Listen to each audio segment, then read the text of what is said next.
It's Alicia from the Pretty Brown Eyed Reader. First of all, I want to say happy National Poetry Month. So in recognition of National Poetry Month, I came with a few selections of my favorites as well as what I plan to read for the month. My first favorite is this book by Nikki Giovanni. It's called Bicylces, and it's a collection of love poems.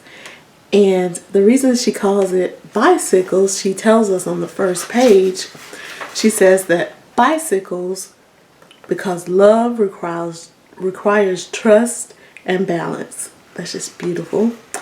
And so in one of my favorite poems out of the book, it's called I Am Jazz. So I'm going to read you the first stanza of it.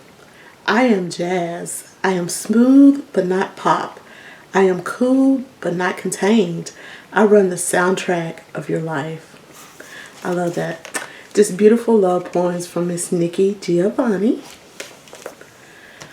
My second recommendation is from the Speechless. You just can't even put enough adjectives to describe Maya Angelou. And this is one of my favorite collections. It is And Still I Rise. And it has two of my favorite poems by her, Phenomenal Woman and Still I Rise poems. And from And Still I Rise, the first selection of that, this first stanza of that selection, Still I Rise. You may write me down in history with your bitter, twisted lies. You may try me in the very dirt, but still, like dust, I'll rise. Anytime I'm feeling kind of down, I can think about this poem, Still I Rise, and it just uplifts me. A lot of people will read it during Black History Month. Love, love, love. Miss Maya Angelou. And Still I Rise. My third recommendation is actually a middle grades book. It is called The Crossover by Kwame Alexander. And it is a novel told in verse. And it's about a set of twins who are basketball stars. And it's about their life on and off court. Kwame Alexander does a wonderful job telling the story. And it was so neat to see that the story was played out in rhyming verses.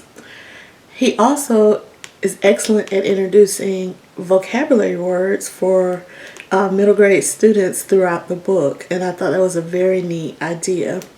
I often read middle grade books when I get in like a reading slump so that I can come out of the slump pretty easily.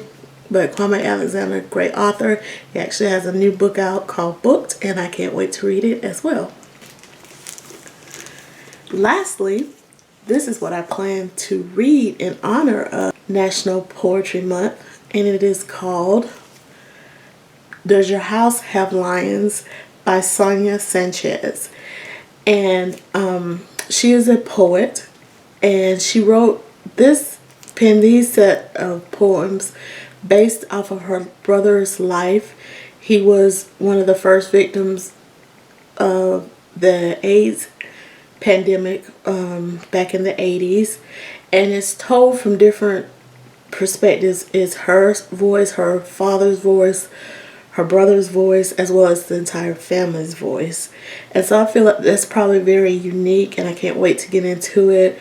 It is a shameful reflection of our history as how people were treated during that era, and it's very interesting now to go back and read literature and stories about what happened during that time, as well as when I read it in poetry.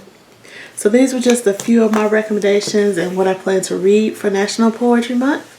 And if you're reading anything, please let me know in the comments. Thank you for watching and have a wonderful, wonderful day.